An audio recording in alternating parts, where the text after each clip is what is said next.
Alright. JayCee. So, where do we start? What did you? Because you didn't start from the beginning, from what you already gave us. Okay. So let's start from the beginning. Start from the beginning. Yep. Alright.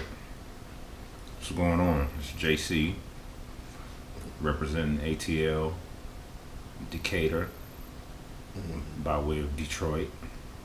You know, been in Atlanta permanently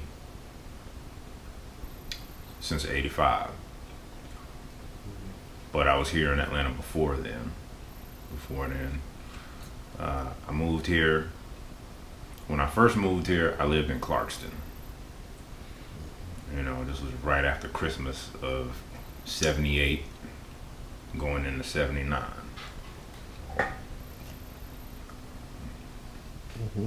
So I'm gonna keep talking Yeah, go ahead. while you move. You do your thing. So yeah,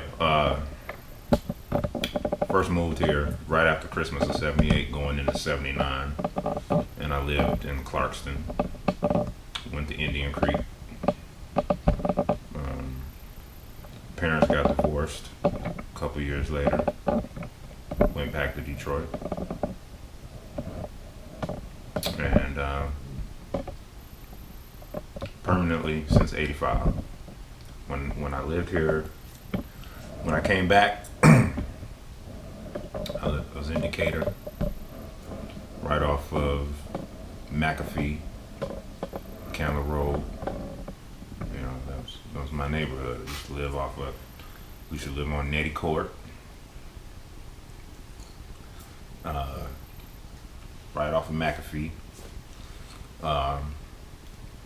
Went to Columbia. And it was at Columbia. Well, let's rewind a little bit. Detroit is where I first got the bug of DJing first bit me. You know, that's where listening to the electrifying Mojo on WJLB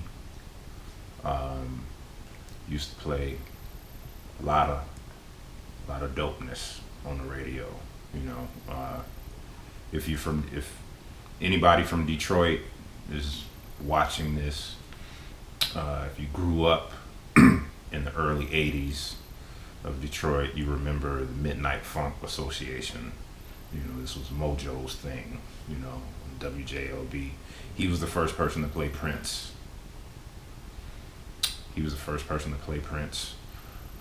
And he used to play the hell out of Prince. This is why Detroit to this day loves Prince, because of the electrifying Mojo. Mojo was the first guy that gave Prince total support. This is why Prince would only do thorough radio interviews with Mojo. Right, there's a legendary Prince interview that's circulating the globe right now that came from 1986, when Prince did like a week's worth long show. He did a week's worth of shows at Joe Louis Arena in Detroit. One of them was on his birthday, and after the show he called Mojo and talked to him, you know, for like 45 minutes on the air, live. Right? So, saying all that to say, Mojo is where I started hearing like a whole lot of things on the radio that kind of shaped my musical sensibilities. It was Mojo on the radio, and then there was a DJ who went to Henry Ford by the name of Michael Saunders. You know, this is the guy that I first saw with my own eyes, that I could reach out 20 feet and be able to touch. Michael Saunders used to do these dances at Henry Ford, and he would come in the gym, have like 8-9 crates of records, and he had these 2 turntables and big ass mixer. It weren't no slim battle style mixers, back in 83 and 84. Like none of that shit existed. So you had the big ass Newmarks and GLIs with equalizers on them, and effects. Yeah, man, yeah. But one thing I would do, I would sit in the bleachers and just watch him, because he kept the music going continuous. He wasn't really doing a lot of scratching, just maybe a little zugga zugga here and there, but the main thing that caught my ear was the mixing. Like 2 different records, combining them, putting them shits together, locking them in, holding them together for an extended period. Like I saw him mix Eurythmics, Sweet Dreams with Planet Rock, and it totally fucked my head up. Like, wow. Wow. Seriously? Who the fuck does this? Like that would be considered, that would be called a mashup now, but like back then, like it was some powerful shit. And he brought it in, and it was like all the parts of the Eurythmics record lined up perfectly with the Planet Rock, where it catching the breaks at the right times, where she would be singing over the parts where there were no, like it was just perfection. And he just kind of kept music going for 2 hours. Dances were like 2 hours long, and I would just be in the bleachers, just riveted the whole time, taking notes. Okay, yeah. It's like I had a paper route, so that's how I used to get money. Used to get up early, shoveling snow, shoveling snow, delivering papers in my neighborhood. So money that I would get, I would go to the record store. Shout out to Record Bar, shout out to Professionals Records. These were. There was Record Bar at Northland Mall, and then Professionals Records was in my neighborhood off of 7 Mile past Evergreen. So those were 2 places that I would go to get my 12 inches. Now, I didn't have turntables. I didn't have 1200s back then. Here's what I had. Thank the Lord for my Aunt Joyce. My aunt had a daycare center that she was running in her house. So all the audio visual equipment that she had, it was supplied to her by the Detroit Board of Education, right? Mm-hmm. She had this record player, or phonograph. You could play on 33, 45, and 78.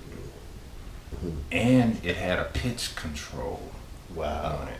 Like it had a pitch control on it, and there was a function to where when you tried to switch it between 33 to 45, if you put it between 33 and 45, it would stop.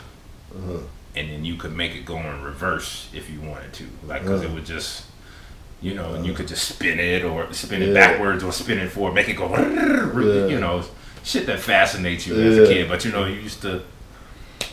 So what I would do, I would see Michael Saunders, go buy some of the records that I would see him play, and then I would come home, and I had a boombox with a crazy pause button on it. I'm talking about the pause button was on time, right? Like, right? So I used to record looking for the perfect beat, and you know it had the bonus beats on it, right? Yeah. So you had to you record the bonus beats, right? So I recorded to the tape, have the tape playing the bonus beats, and then I'm playing another record alongside it because I've seen Michael Saunders use the pitch on the 1200. It's like, oh, that's how you line things up, and that's how you keep it on beat. Oh, okay, right. So while the tape is playing, bonus beats is rocking. You know, I got Jam on It, instrumental. You know, that I'm got lined up with the tape. I was like, oh, okay, all right, I know how to mix. Right. So now my pause button action. WJLB, they used to do these things called master mixes. You know, they would make a special version of a song because there were two black stations that were competing. There was WJLB and then there was WDRQ on 93.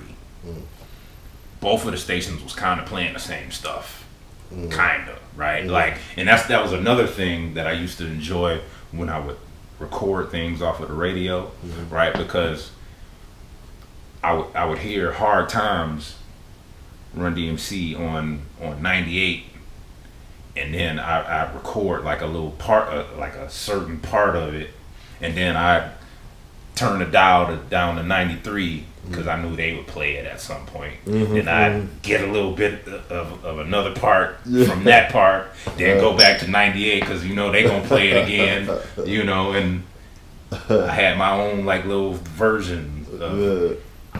But anyway, saying all that, you know, so I was basically trying to mimic what I was hearing on the radio, you know. So yeah, my pause button game was good, you know, and I'm figuring out ways to, like, I'll say like I had the bonus beats playing and then I'm mixing the jam on it, right? So while this is playing, what I would do is I would just try to figure out a way to record the jam. I can't remember exactly what I did, but I just know that at some point I kind of figured out how to have a mixtape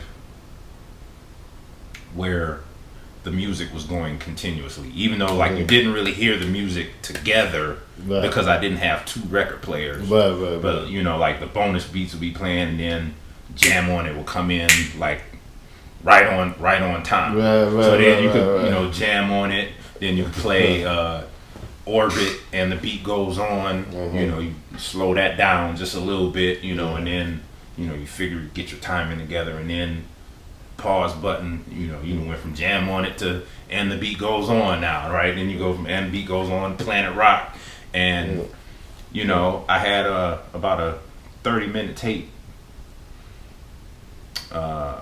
and I would just kind of play it in my neighborhood.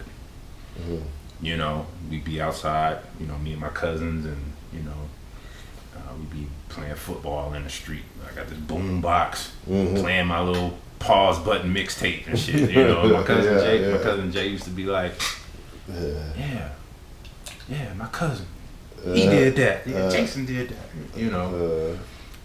So then, you know, moving back here to Atlanta, I had never actually touched 1200, right? Yeah. So it just so happens the street that I'm living on, Nettie Court, right off McAfee, within a 2-mile radius, within a 3-mile radius, there are 5 people with turntable setups. Yeah, man. Right? You talking about God setting up, you know, just putting things into place, right? You know,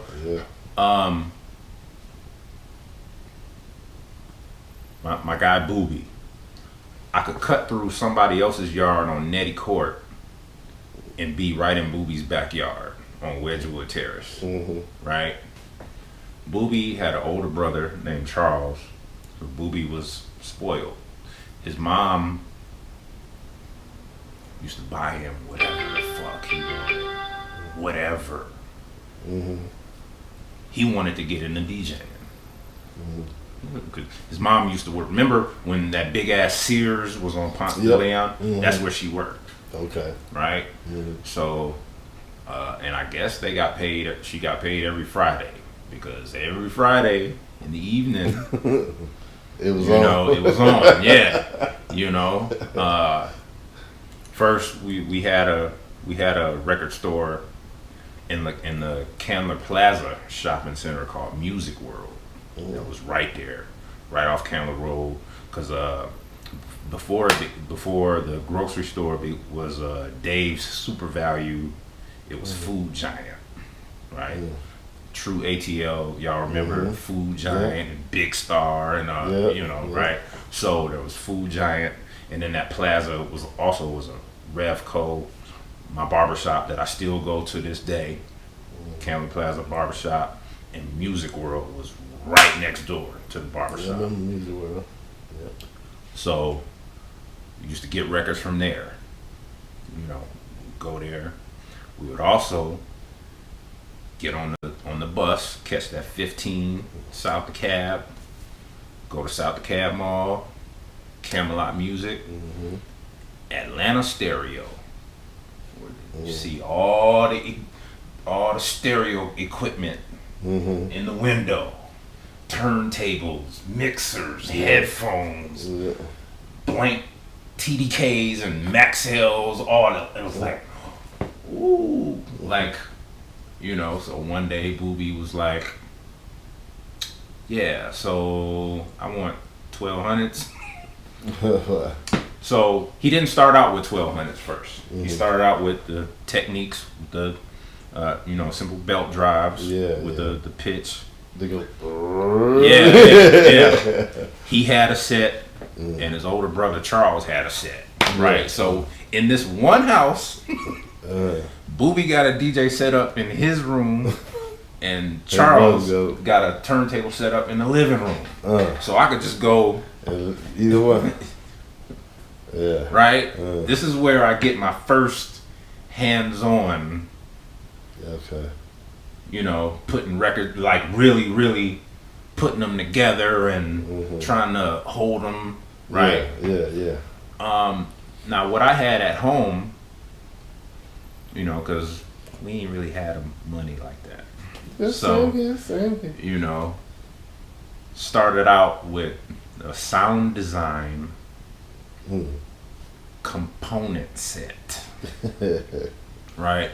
This is with you got the cassette deck at the bottom, the double cassette deck. You know, your tuner and turntable. All in one. You know, see, a lot of y'all new niggas would never understand this, right? This is what my mama had. So, and actually, before Booby got Techniques, he also had a sound design component set. So one day we combined our shit, right? Mixing with the ballads. Yeah, yes. I used to do it. Hey, man, yes. I had a Panasonic box, boom box, and it just had a turntable that comes out at the bottom. You ever seen that? That's where I started scratching. That's my first start learning how to scratch on that thing there. And the volume was this. Listen, okay. So, coming down here,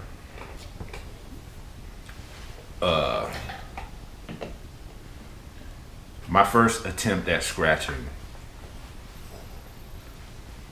Nah. Yeah, matter of fact, let's not even talk about it. Let's not even talk about that part. But what I will say is the knob, the volume knob on the component set was definitely how I learned. You know, of course, the equipment definitely got upgraded at Booby's house because, again, he was spoiled. So he would be fascinated by something, you know, for a couple months, then decide he wants something else. Decides he wants to add on, right? So just no exaggeration. And if you ever interview Spearhead X, Big X, or Soul Messiah, they can all verify everything that I say is actual factual. Like, here you go. You got a 15-year-old guy who's never played in the club, but in his bedroom, he got the best of the best. You know, he went and up. You know, he not only did he keep his 2 original Techniques belt drives, but he went and got a pair of 1200s. Went and got the biggest mixer from Atlanta Stereo that had like 4 inputs. So it had like 2. It was like 2 crossfade. No, it was. Dude, it was just big as fuck. Like the mixer had handle. It had handles on it. That's right. Okay, yeah, I seen one of those. They used to have those at Service Merchandise. Yeah. Put show that on. Yeah. Yeah, so that's what I started on. Yeah. Right there. So y'all, Oh shit. new niggas, y'all never understand. Nah. You never understand. So, but yeah, so this dude Booby, man, like he just had all this equipment, and this is only one of the. Because remember, I told you there were 4 different people with turntable setups in my immediate neighborhood, but this was like ground zero because, again, I could get to him like real quick. But literally, like on the next block on Willow Way was my man Aaron Davis. He's a transplant from Boston. He was another spoiled child. His mom worked at the post office. Aaron, he wanted to DJ. You know, he used to call himself DJ AD. But yeah, he was from Boston. So, you know, he grew, you know, he New Edition, you know, all the Johnson crew, you know, anything Arthur Baker, anything that had Arthur Baker or Michael Johnson's name on it, Aaron had, you know, because these were, you know, Planet Patrol, all them, they was from Boston. Right? So that's one setup. I could go down McAfee, maybe 3 or 4 tenths of a mile, and go on Creekside. The name of the street was Creekside. That's where Soul Messiah. That was his block, right? But you know, back then he was Kid Crush, right? And he was everything that you know him for today is like Zulu Nation and all that stuff. I can tell you, he was exactly the same way back in '85. Exactly the same way, breaking, you know, DJing, graffiti. He has always been true to it, always, right? So then you go a few more blocks. You on off of Glenwood, and then you in Xavier's hood. You on X's block. He got Spearhead X? Yeah, Okay. Right? So I done just gave you 1, 2, 3, 4. Right? Then there was another guy who lived right by Columbia Elementary named, his real name was Leslie, but his DJ name was DJ Ace. Okay. Right? Okay. He lived right by Columbia Elementary. Then come back to County Road, going to Eastwick. There was this guy named Ant DeVoe. Right? Yeah. So wherever I want to go to learn, and you could have went to either one of those spots. Any one of those spots. As long as they was there. As long as they was there. As long as they're,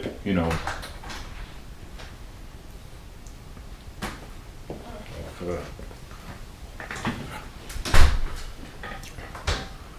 That's what's up, man. Oh, one of the batteries is about to die. Pause it. Yeah. Continue. All right, shit. I forgot where we. Oh yeah, so I was talking about all the different DJ setups, and yeah, so anywhere I wanted to learn, I always had a place to go. So we would, we used to, me and Booby, we used to get up, catch the bus, and go all over the city, getting records. So I, this is kind of like, we won't necessarily say digging in the crates, but I certainly acquired a lot of vinyl. Getting on the bus, going to Turtles on Memorial Drive, then catching the 121 back to Avondale Station. Then we go to Lenox Square, catch the 23, because then you get on the 23, they had Sound Warehouse on Peachtree. We get records from Sound Warehouse. Then you come out of Sound Warehouse and walk maybe a couple blocks where this Hi-Fi Buys was. There was also another record store called Music. So cop records out of there. Then get back on the bus to the 23, walk to Lenox Station, go to Lenox Station, get records, come in Lenox, and go to Camelot Music on the top level, go to Record Bar on the second level, then we leave Lenox, go back to Lenox Station, catch the 92 to go to Perimeter Mall. Perimeter Mall, go to the Camelot Music in Perimeter, which pretty much carries the same shit at Camelot and South Cab, but all Camelots pretty much got the same shit. So leave Perimeter Mall, come back to Lenox Station, get on the train, go to Oakland City, get off Oakland City, catch that 83, go to Greenbrier, go to Peppermint, go to Super Sound. We spent a whole day. We would spend days, like every other few weekends, repeating this routine. Just for the love of records, right?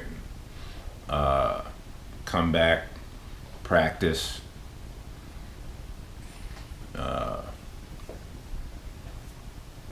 Booby was the guy who picked up skills real quick. He could hear a scratch on a record and immediately be able to mimic it. Just like that. Right? So, you know, these were the days also, you know, when we used to buy records and we would buy the song based off of what kind of scratches was in the song. Yeah, right. You know, because we want to hear the DJ ability. You know, we want to hear some dope scratching. So we was into. I remember we bought "Non-Stop" by Sweet Trio, and was amazed to hear the dope scratching on that song was done by a girl, fucking Jazzy Joyce, cutting up Pac Jam on the Sweet Trio record. So yeah, this can get really nerdy. So, you know, I'm gonna try to update it and not alienate nobody, right? So we started having DJ battles in the neighborhood. Booby had got so nice, and I realized I'm talking about somebody else instead of talking about myself. Because really, at this point, I hadn't really grasped onto the art form just yet. I knew the basics, but because I didn't have equipment of my own, you know, I could only practice when I could go over people's houses. So,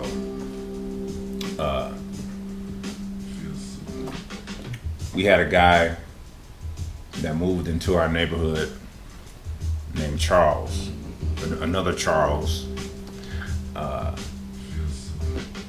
he was from Philadelphia, West Philly, and he used to come.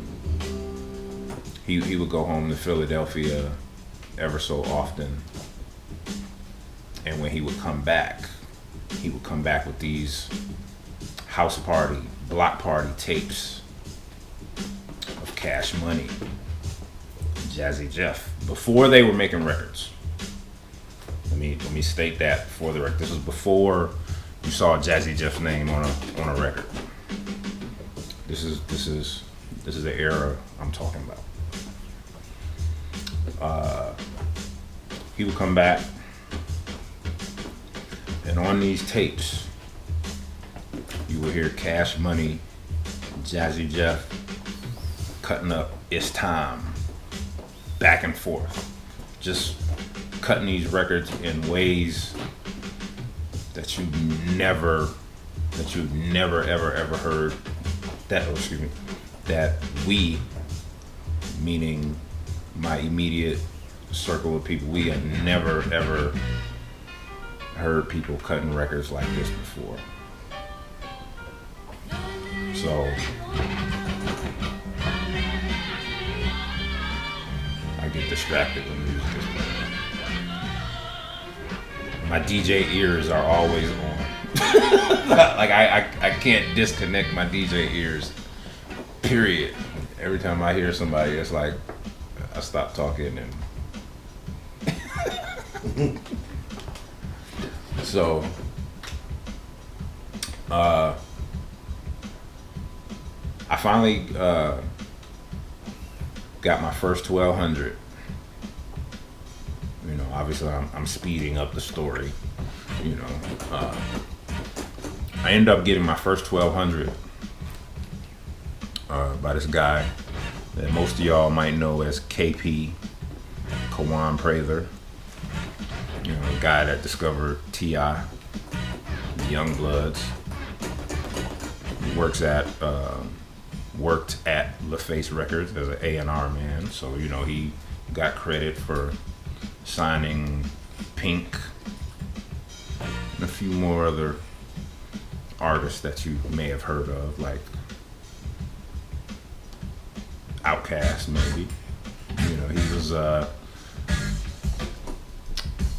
first generation Dungeon family. You know, organized noise. Matter of fact, he was in a group called PA, Parental Advisory. This is before Outkast. But the connection that we have was he was the guy who sold me my first 1200 for $50. 1200 for $50. It was spray painted red. I had a red spray painted 1200. And One Technique's quartz direct drive turntable with no pitch. That was my first DJ setup with a pyramid mixer. Remember pyramid? Yep. With the wooden side. Yeah. Yeah. So finally had my own turntable set up in my room. One 1200, one direct drive Techniques with no pitch, and a pyramid mixer. So now it's time.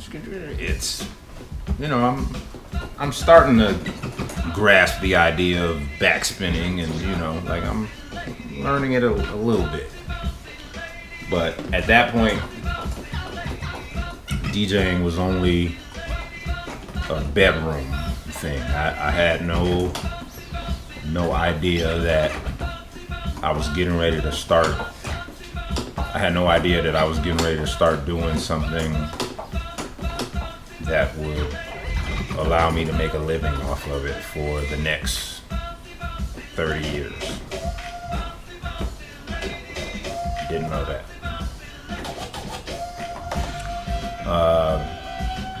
Got my first record shop job,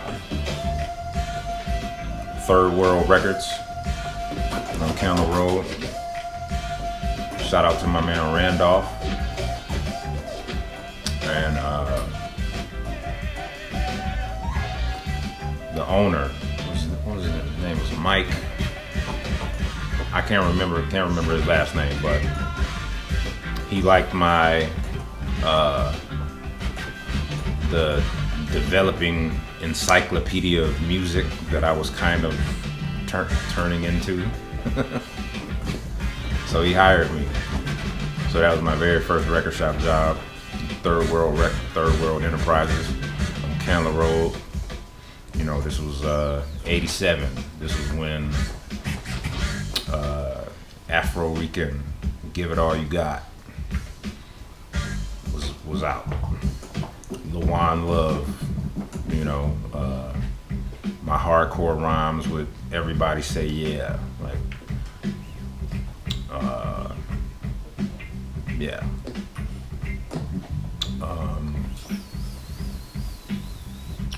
My second record shop job, Peppermint Records, Greenbrier Mall. This is where I started getting comfortable taking the tapes that I'm recording in my room and playing them for people. One day in my room, I decided to mix BB and CeCe Winans' Heaven with Set It Off, just for shits and giggles. And I remember playing it in a store, and my manager was like, "Really? Wow, that really sounds good together." Kind of.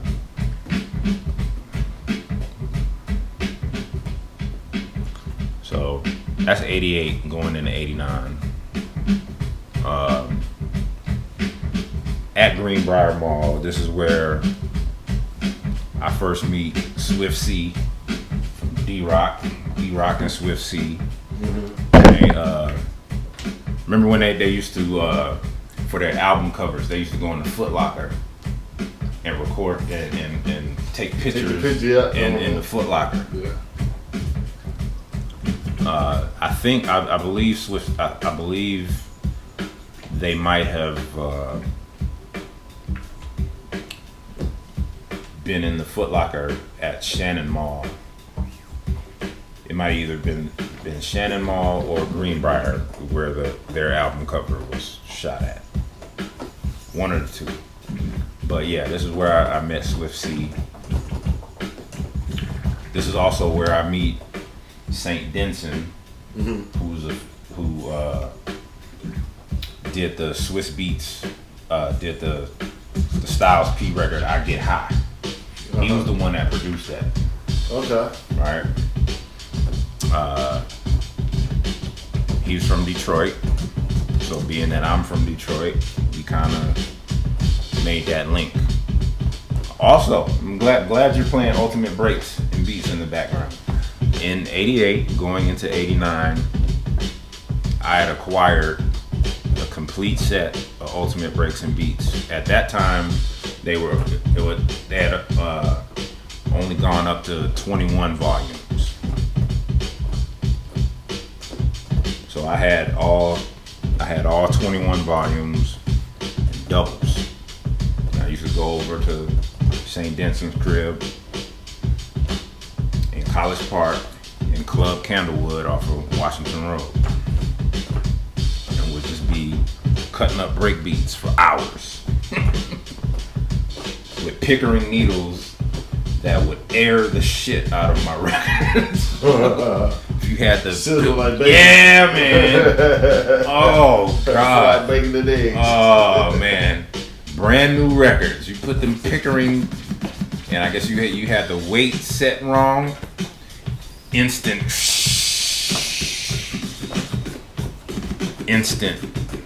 Your record totally fucked up.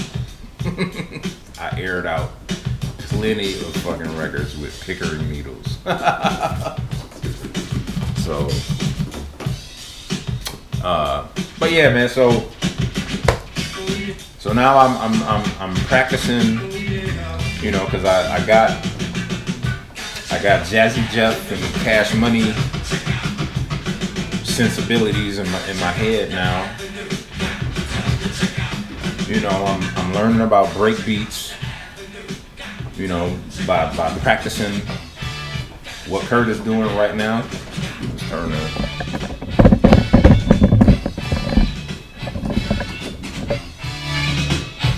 Right.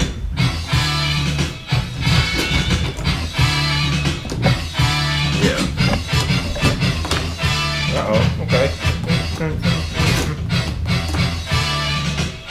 Yeah. I used to do that for hours. Me and St. Denson would be in the bedroom playing breaks, cutting them for hours. And in 1989, I entered my first DJ battle.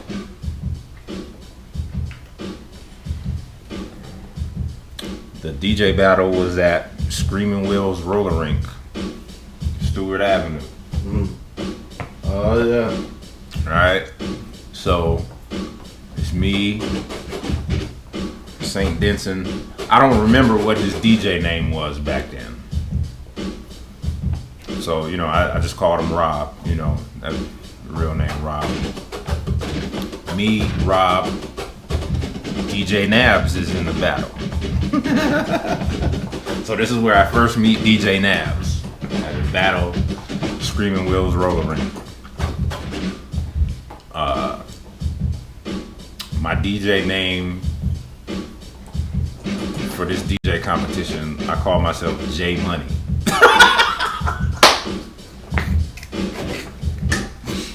Call myself J Money.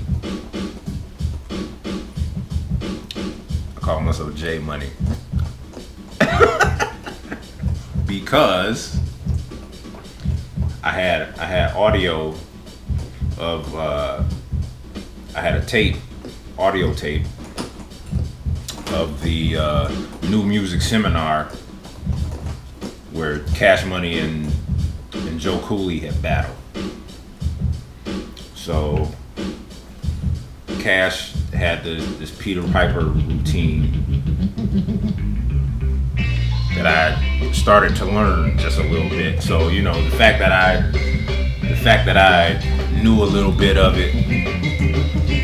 And Cash, even in '89, was already on my Mount Olympus of DJs.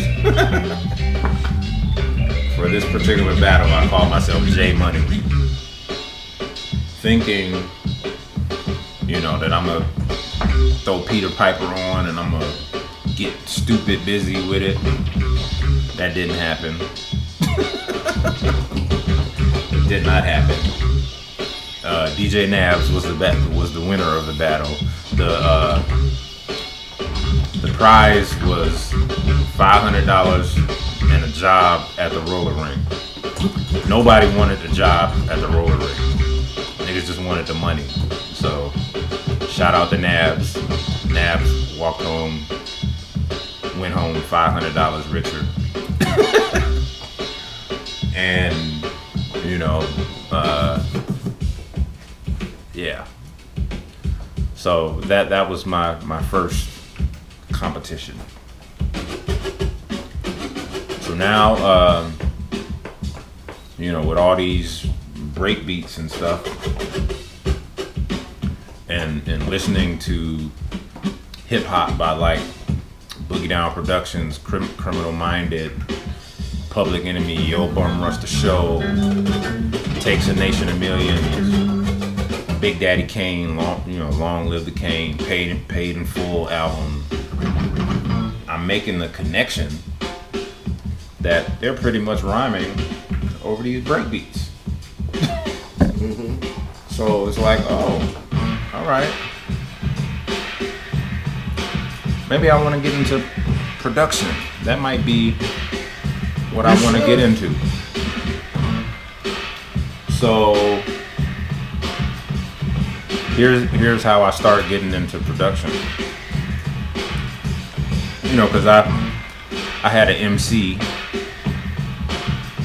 that used to rhyme over me playing breaks and stuff. We started making demo tapes. We thought we were gonna be, a big deal, right? We would spend money on studio time. We used to go to the studio out in Norcross.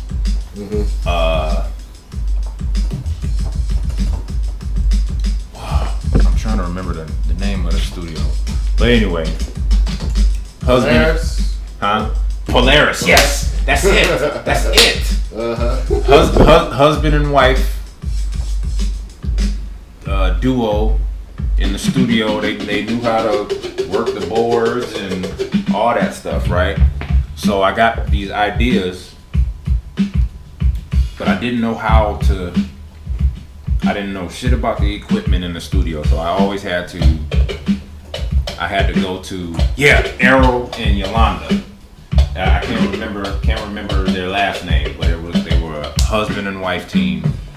His name was Errol, her name was Yolanda. And so the ideas that I had in my head, I had to communicate to them.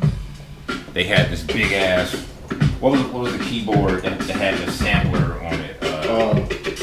Was the ARS-10. Yeah, ASR-10. ASR-10. So, I'm like, sample a little part of this, and they're putting it together. And, it's not really coming out exactly the way that I'm communicating it to them, but, we still made demos with it anyway. And we made a lot of songs. And then I meet DJ Jelly. At the time I met Jelly was working in. Damn, see, I keep going. Oh, you know what? Because I told the JayCee story already on the other, right? So you can put that. We're gonna end it. But before this story, right? So I got JayCee. Well, we're gonna talk about it real quick. So JayCee, like I said, because of these break beats and these are my musical sensibilities at the time.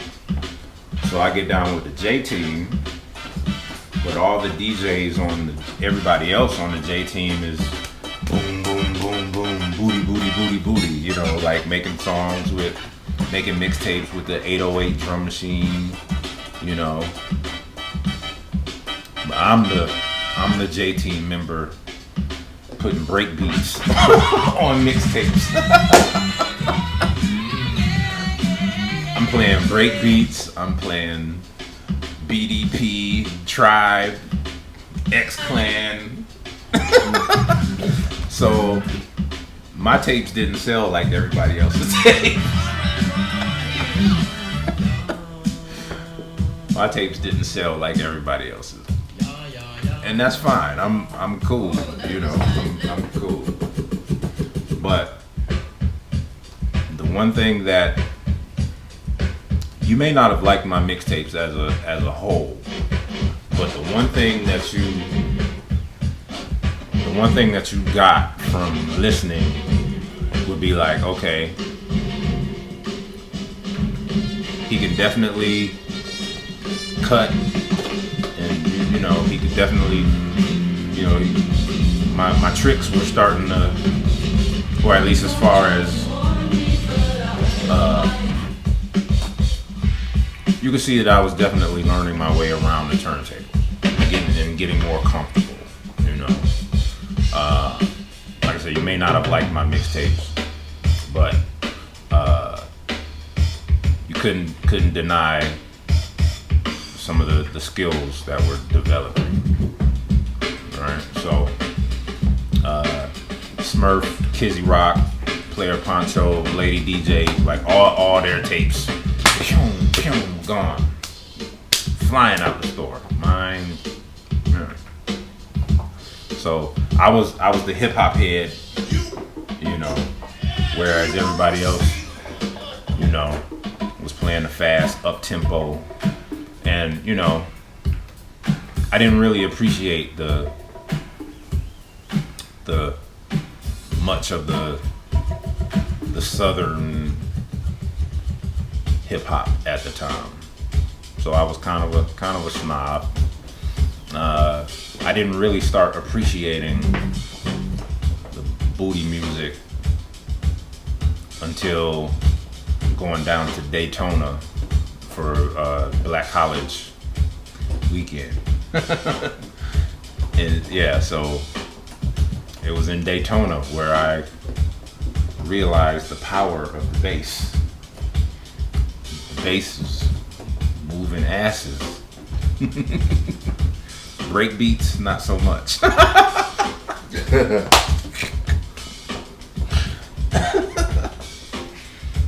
Break beats wasn't moving the asses.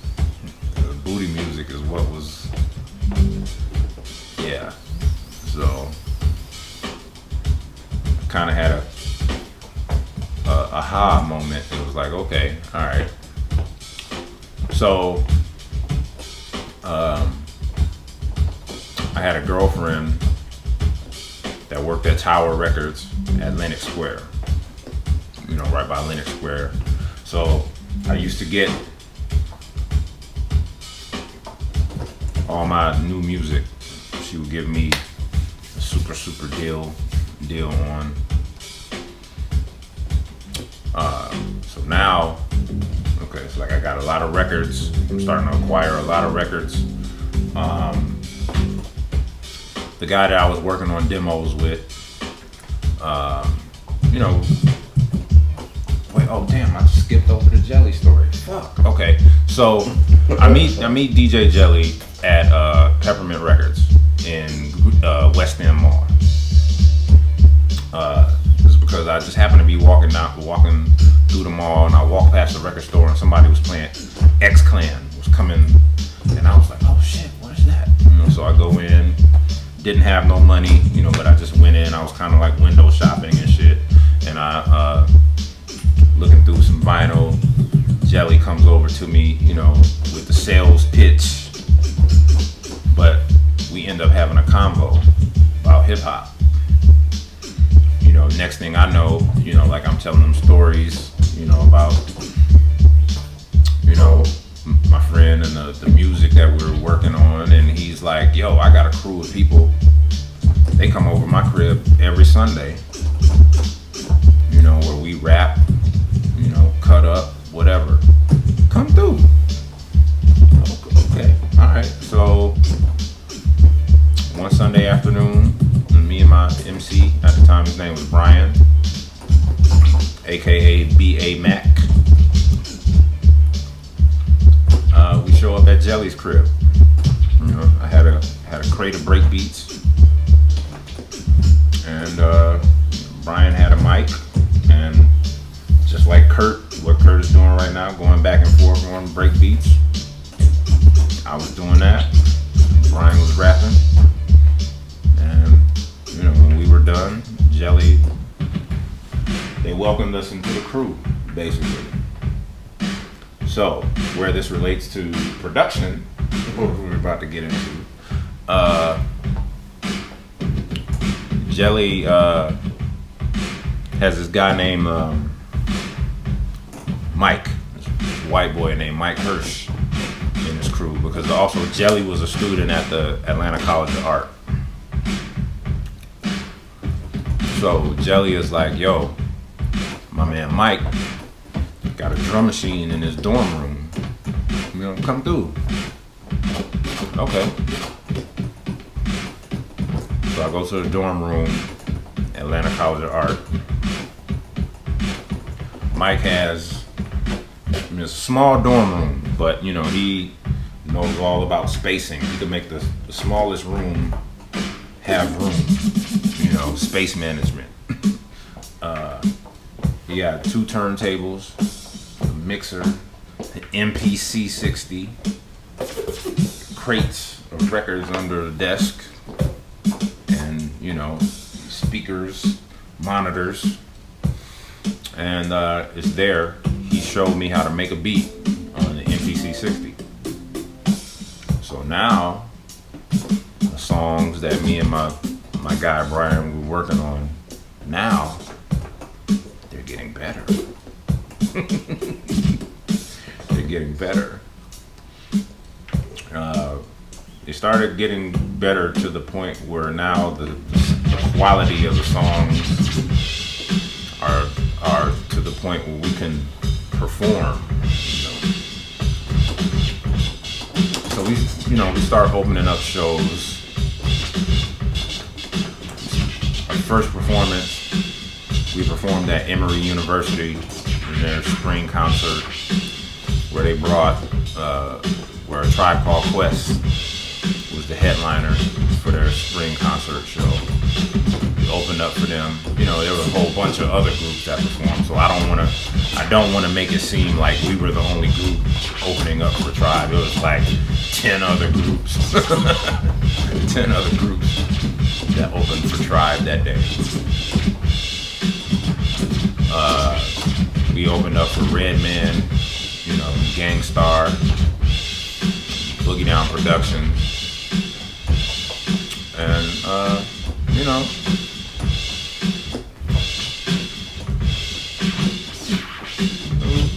we were okay. We were okay. You know, we were trying to get a record deal, but then fatherhood comes into play. You know, my man Brian, you know, got to hit the jackpot, and you know, he put his rap dreams on hold. You know, so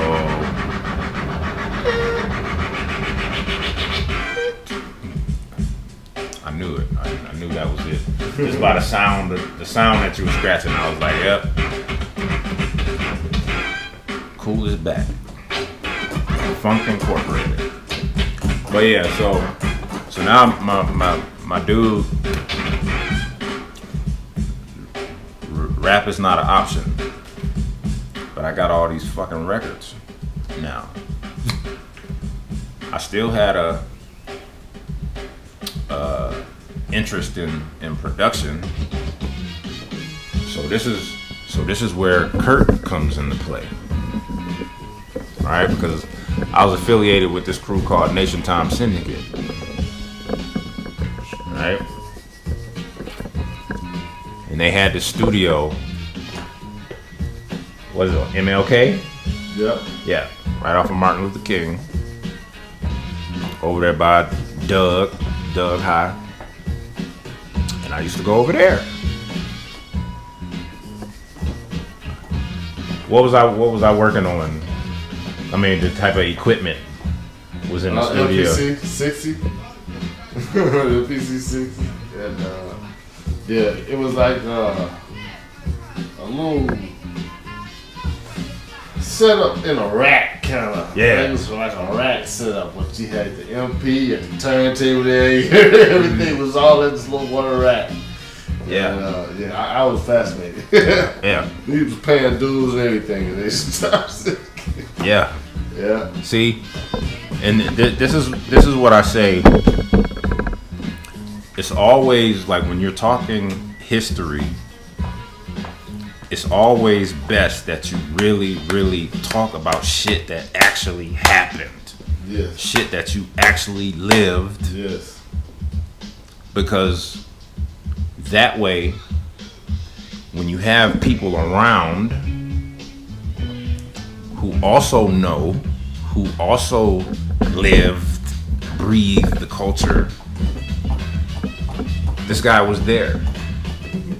And he can verify everything that I'm talking about. That's right. Everything.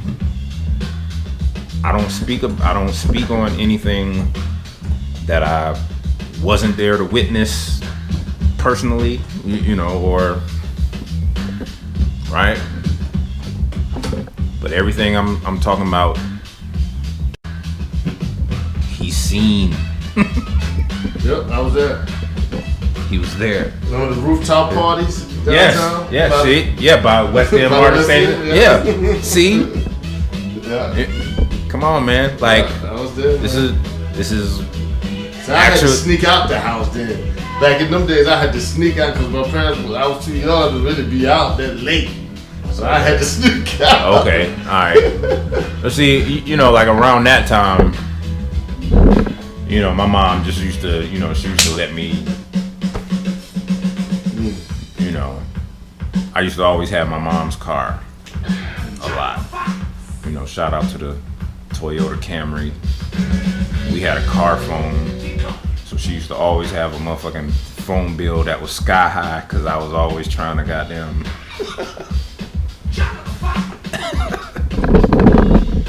But alright, so now affiliated with Nation Time Syndicate. Nation Time Syndicate, they're doing these parties in Tuskegee. We're going down to Daytona, you know. This is where I'm really starting to mix in front of people, because now also I'm DJing at the warehouse now. Warehouse. Whoa! Hit that again. Hit that again. do that again. Like, what?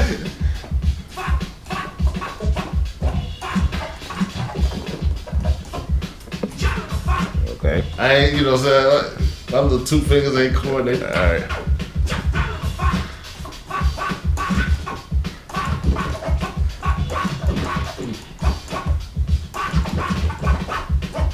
Alright. Curt with the sneaky cuts coming through. Oh shit, okay. Alright. But yeah, man, so I'm starting to do parties now. Shout out to the AKAs, University of Georgia. You know, because now I'm in Athens doing parties, UGA campus. I pretty much, well, there was a guy on campus named Thurman who was kind of, you know, the go-to guy. Who was the go-to guy.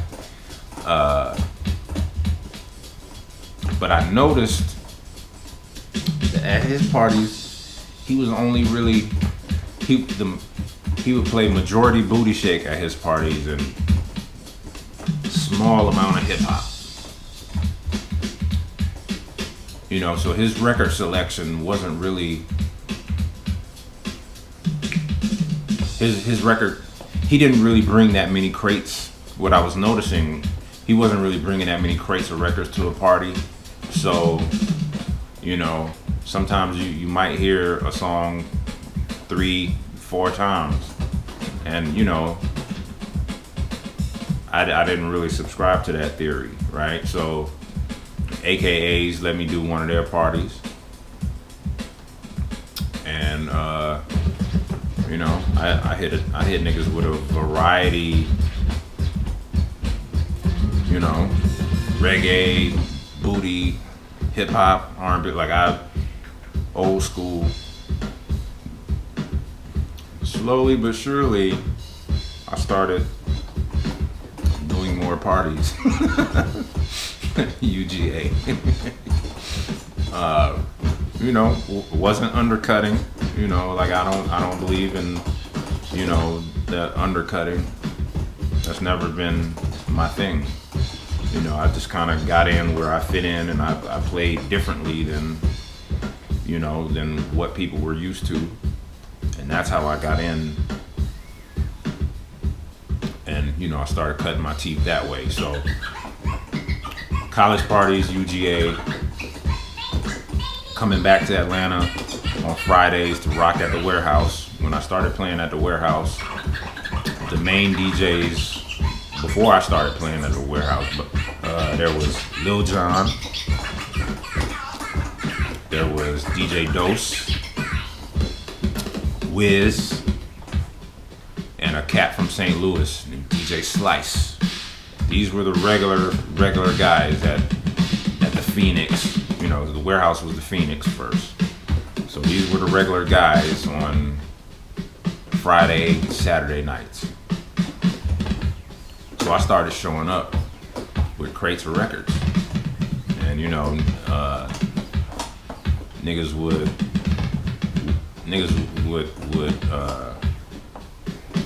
make me wait to get on, you know, like 3 o'clock in the morning, 3:15, but then they let me rock out until like 4, and I kind of started developing a rep that way. So then it just got to a point where they end up putting me in a regular rotation in 93. Shout out to We Three Kings. Shout out to 2620, you know, Kenny Burns, Marco, you know, Blue, and the whole crew. We was doing me and Cersei. Sometimes my man Applejack, but mostly me and Cersei. On Friday nights, we had the Warehouse on Smash for a very long time. So I'm getting my rep up. I'm also DJing on the radio, 88.5, sometimes on 89.3, sometimes on 91.1. But my breakthrough, my commercial radio breakthrough came in the summer of 95. I'm hanging out with DJ Nabs. Yes, the same DJ Nabs that I was in the battle with in 89 at the Screaming Wills Rolling Ring. But now, this time, DJ Nabs has traveled worldwide. You know, he's crisscross. They did a world tour with Michael Jackson, right? So, Nabs is my guy. I used to DJ at this spot called Velvet, and I was in Velvet on a Thursday night playing Coolie High by Camp Low. And I remember Nabs coming into the booth. Yo, what is that?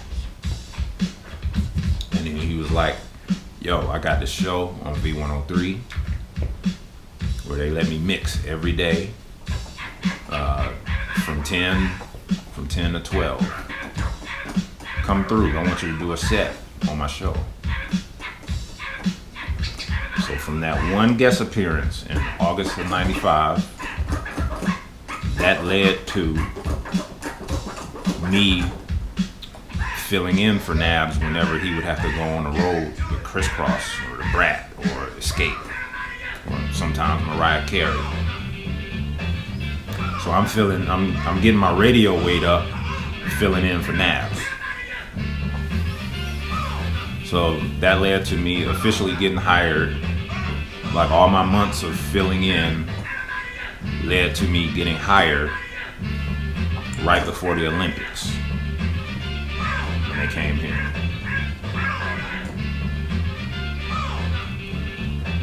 A couple of key points in history that I was on the radio for. I was on the radio when the bomb went off in Centennial Park. The night that the bomb went off in Centennial Park during the Summer Olympics, I was mixing live on the radio, and I remember my show being interrupted. I didn't appreciate that my damn show was being interrupted. I mean, I understood it, right? But, oh man, I was in the middle of a mix. This nigga set a bomb off. But, yeah, so I was on the air on V103 because my show, I came on from midnight to 2. Right after Nabs. Nabs would do 10 to 12. I was right after him from midnight to 2. My show, initially it had a variety of hosts. We had Kelly Ray, Johnny Davis, Super Dave, Magic, sometimes this guy named Ernest. You know, there was generally about 6 or 7 different people that would kind of rotate hosting Club V103. That was the name of my show. It was, you know, that had already existed before I worked at the station. So I was doing the Club V103 show. And yeah, it got to a point where like a year later, damn, this battery is about to go dead. Fuck. Alright, we're gonna pause this. Alright, we back.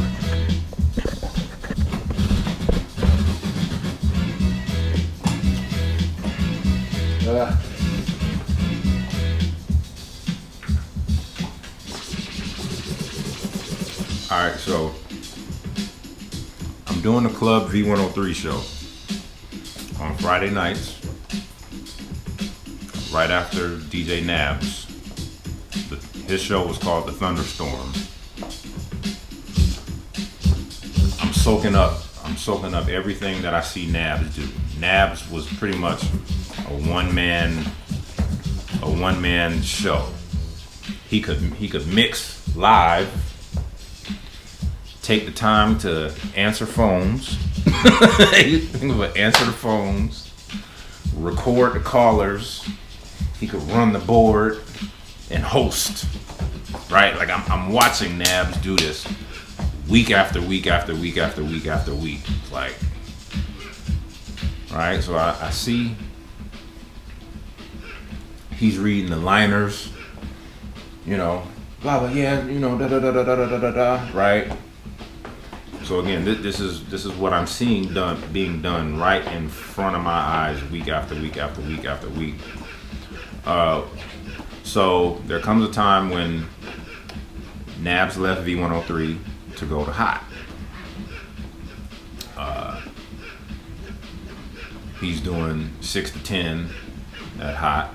Greg Street's doing 6 to 10 on V. I'm DJing on Greg's show 3 nights a week at 9 o'clock.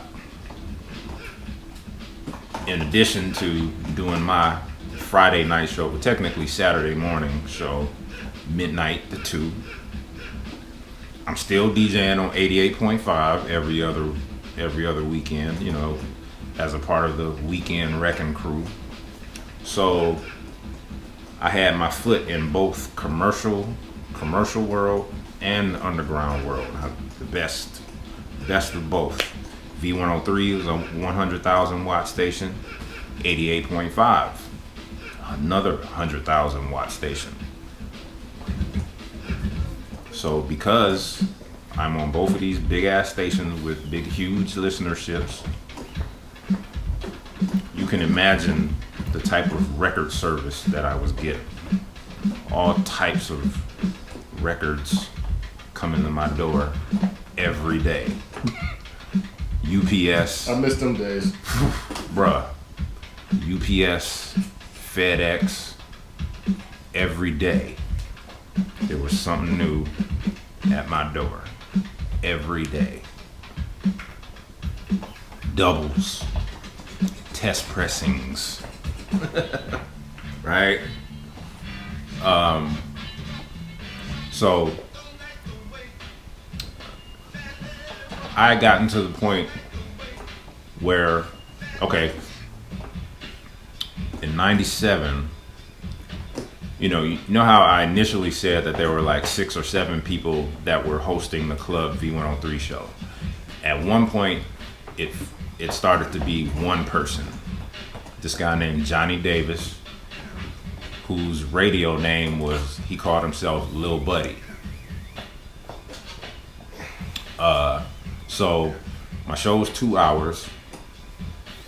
I'm playing a whole bunch of dope shit on the radio, but he's on the mic.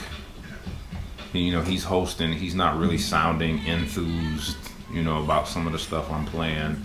Like I could be playing brand new Wu-Tang Triumph, right? And De La Soul and the Roots and all that kind of stuff, and he would just sound dead as fuck on the air. Like, yeah, JayCee, hip hop, blah blah blah blah blah. But when I play Luke and all the booty music, oh, he come alive like that motherfucker. Ooh, yeah, playing that Splat Pack. Like his energy was totally different when I would be playing the booty stuff. And it's like, okay, I think I can do a better job than him. I think I can host my own show, even though I never really talked on the radio much. The most I would do at the end of my show, I would do like a Russell Simmons on Def Comedy Jam. It'd be like, JayCee, you got any shout outs? It'd be like, yeah, shout out to my folks in Decatur and College Park. Peace. That's it. That's all people, that's all people ever heard from me, right? So one day I got tired of the way Lil Buddy sounded. So I go to my PD, Tony Brown, and I was like, hey man, I want to try voicing my show. And he just kind of looked at me like, haha, yeah, right. Because again, the only thing I ever said was shout out to Decatur and College Park. That's all I never ever grabbed the mic like, yo, yeah, this is JayCee. I'm going to be playing blah, blah, blah, blah, blah, blah, blah. That's not what you got from me, right? So when I went to him with the idea of hosting my show, he was like, yeah, okay, all right, yeah, go in the production room and, do an air check tape. Go ahead. Essentially like daring me, right? But I went in the production room and I really took that shit serious. Like I took the everything that I saw Nabs do. I knew that I could do it. So I really went in the production room, practiced cracking the mic, practice mixing, and then going to the mic, cracking it, saying all the free money, free money station, free money kitty, all that shit. Like I was practicing it. And then, I did like a 25-minute demo, and I gave it to Tony. I was like, yo, here's my tape. This was like on a Wednesday. When I come back to the station on the next day, Thursday, because also at this time, I had started producing Greg Street Show. So now I'm up there every day. I'm up at the radio station every day. I'm mixing on Greg's show 3 nights a week. In addition to my midnight to 2, right? So when I show up at the station on Thursday, Tony pulls me in his office and he's like, that tape? Oh my God. Not only am I going to let you host your show, I'm gonna move you up to 10 o'clock on Friday night so you come on right after Greg. Now, I didn't ask for that. I just wanted to mix from midnight to 2. Host my show. I didn't go to him saying I wanted to come on in a different time slot. That's not what I asked for. He put me on 10 o'clock to midnight, right after Greg Street on Friday nights. This happened in August of 1997. I remember the first time I did first doing it. Did you ever go up to V103 back in the day to know what the studio looked like? Right? Yeah. Okay, so I'm gonna try and reenact it right here, right? Say this is the turntable setup, right? So I'd be mixing over here. Right here is where you have the board. You got the board. You got the mic, that as soon as you press the button, you transmit live over the air. And there, right there, we'll just say that TV screen, that was a window that motherfucking Tony Brown and my MD, Regia, they were watching me as I'm doing my first live show on V103. So I'm nervous as fuck, right? Totally, oh my God, I'm nervous. As soon as I crack that mic, what up, JayCee? I'm V103. Man, I had the biggest case of nerves. I'm talking about, like, you could hear me. V103. Oh no. Nah. Yeah, dog. I'm talking about nervous as fuck, but the mixes was on time though, right? I'm rocking the fuck out of Buster, Put Your Hands Where My Eyes Can See, and motherfucking Diddy, the first version of Been Around the World with the David Bowie Let's Dance sample in it. Yeah. Like I'm mixing the fuck out of those, but when I came time to crack that mic, V103 is my free money station. Now give me my money.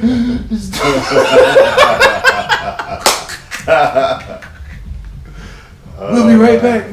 Sign up.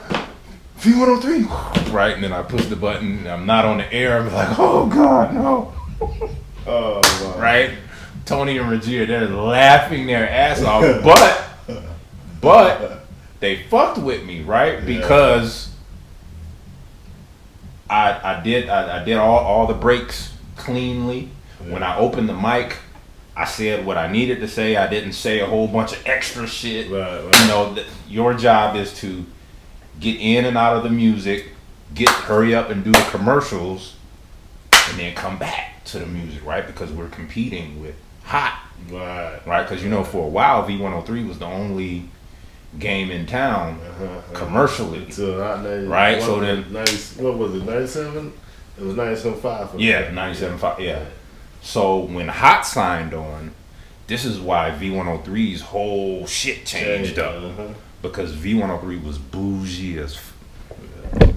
Tell them. Yes. V103 was bougie. Especially when that Reggie Rouse dude got in there, it really changed the whole. I mean, he got rid of people and brought his own people in. And it was, me and Platinum was together. Yeah. You know Platinum? I remember the name. She used to be on every Saturday night. She came on right after JD. JD was on So Dev Radio. So Dev Radio. She came on right after So Dev Radio. I used to make drops for her and everything. She used to play my shit. Yeah. Wow. Yeah. But yeah, so these were the days before Reggie Rouse. I mean, yeah. V103 was very bougie during the day. You know, this is during the Mike and Carol in the morning. You had Magic on in the afternoons. You know, they kind of rotated. You know, Rick Party, 2 to 6. You know, yeah, V used to be bougie during the day. Then and they would only play hip hop, you know, at certain times of the day. But then when Hot first signed on, that's when V changed up their whole shit. So now, you know, so now that they're competing, even though they're killing Hot in the ratings, you know, you just had to always be cognizant of the fact that there's a station trying to play the same shit that we're playing. So, you know, you don't want to lose listeners. So you gotta get in and out of those talk breaks. Play the right records, you know. So, you know, even though I was nervous as hell, you know, after that first week, I wasn't that nervous anymore. You know, now I'm not gonna sit here in front like I was, yo, blah, you know, but, you know, I had some energy, you know, and most importantly, I didn't sound like nobody else on the staff, right? So I didn't, you know, I wasn't trying to be Greg. I wasn't trying to be Frank Ski. I wasn't trying to be whoever. I was just me, my music. So I'm on Friday nights after Greg. That lasted for about 6 months. And then I got bumped. You know, I can say I was starting to feel myself a little bit. And you know, one of the first lessons I learned in radio is the Lord giveth and the Lord can taketh away, right? Because going at the top of the year, like January '98, I was taken off.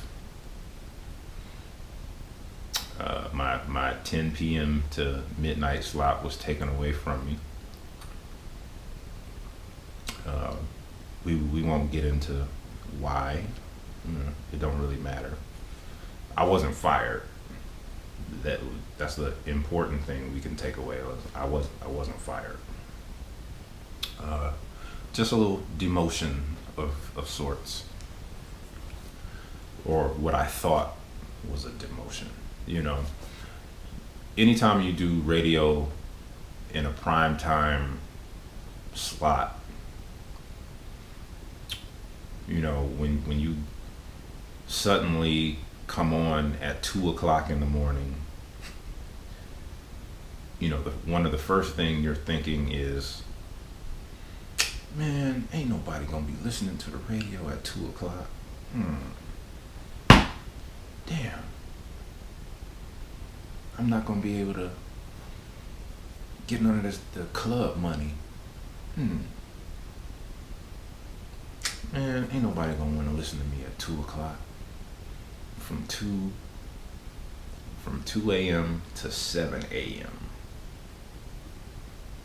That became my new shift. You know, before I accepted that, I had an opportunity to go to Hot. And I certainly could have gone to Hot.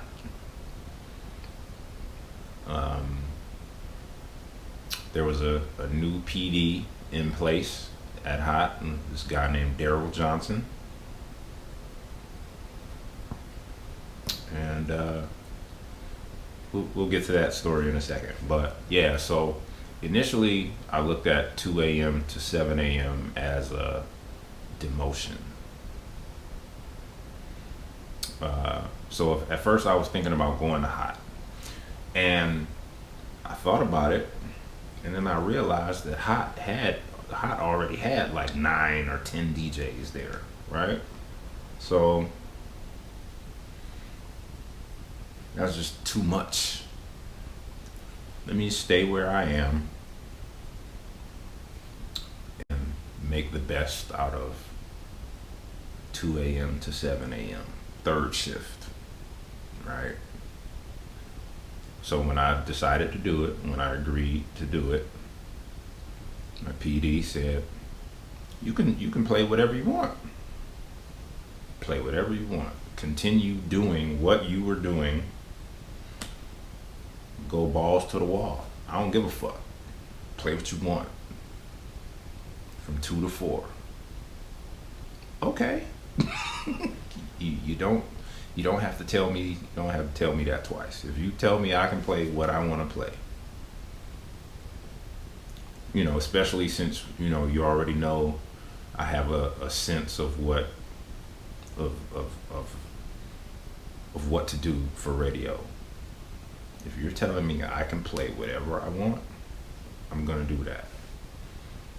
And for the next 2 years, we talking, so this is January 98 when it starts. I did third shift V103 for the next 2.5 years. 2 a.m. to 7 a.m. 2 a.m. to 4 a.m. I could play whatever I wanted. 4 to 7 is when I had to go into regular, play regular rotation stuff. 4 a.m. is when I stopped mixing and just started playing regular rotation stuff. Not only were people listening to the radio, it turned out to be a third shift, turned out to be a blessing for me in many different ways, because now when I'm out during the week, I'm coming into contact with people who were listening to the things that I was playing. There were a lot of things that I wanted to play. There were a lot of things that I would play before other people.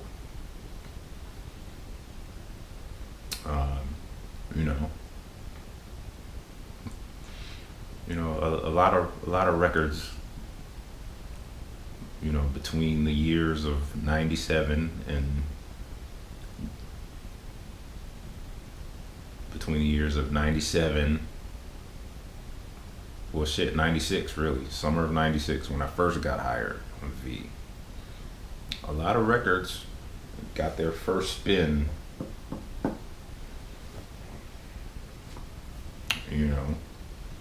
from your boy. But I don't want to take credit,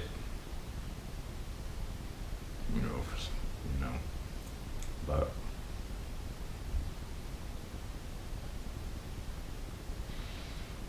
also we got to shout out my man Tommy Fix, because Tommy Fix would DJ from 2 to 4 on Saturdays, and I would host.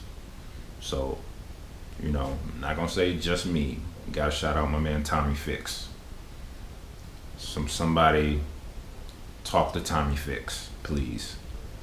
Tommy Fix was DJing on V103 back in '88, I believe.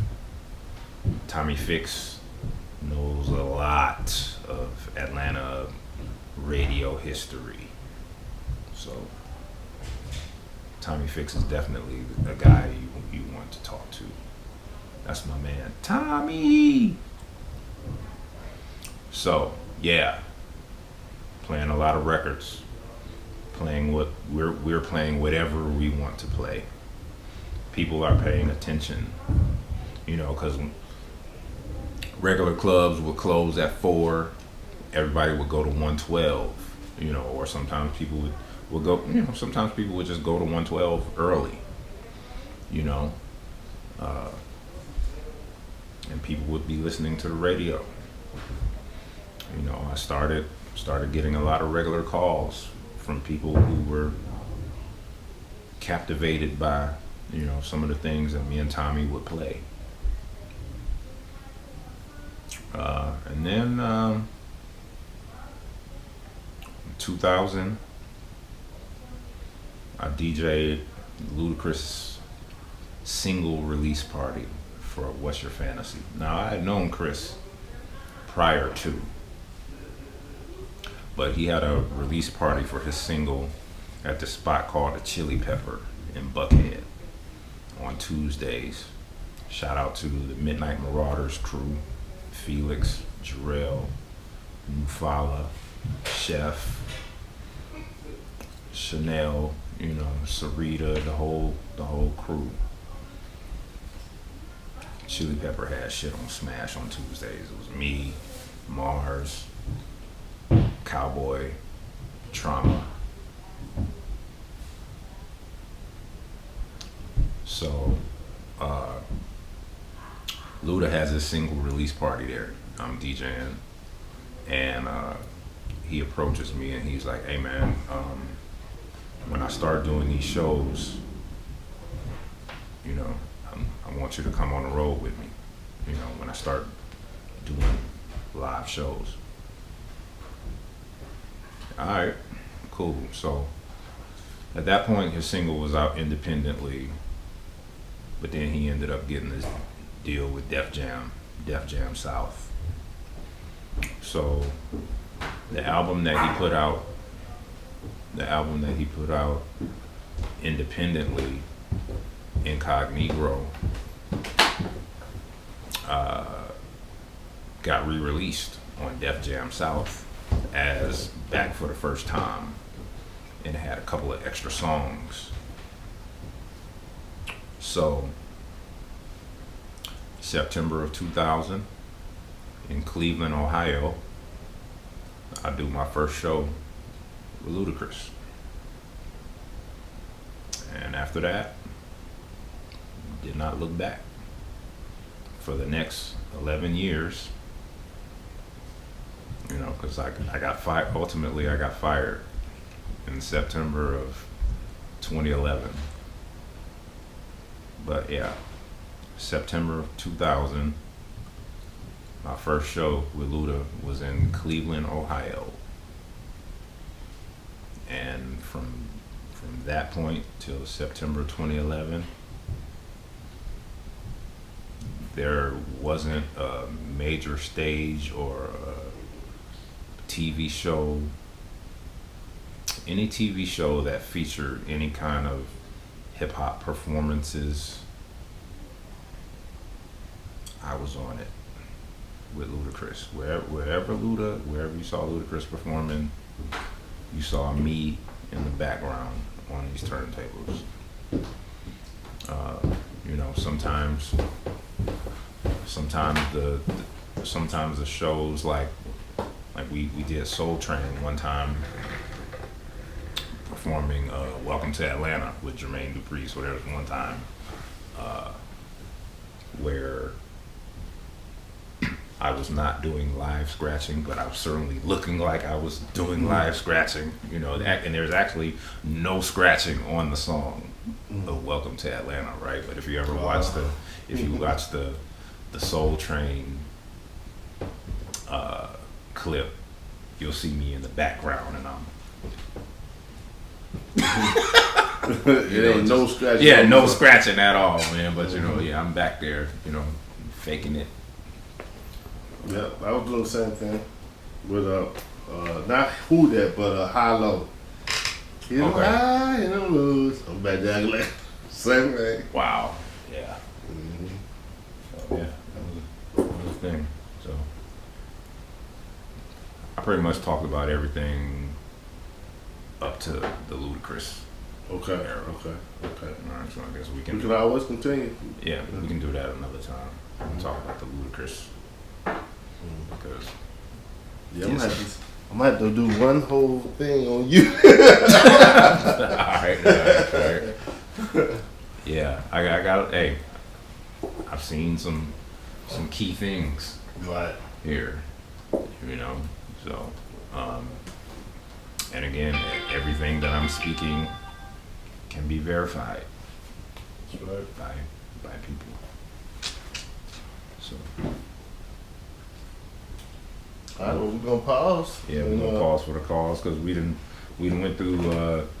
We on the third battery. So I'm gonna recharge these things and we'll be back. Next time you see me, I'll have on a different outfit. But all the stories are Continuing the story. Yeah. Like, everything is gonna make sense. So, peace.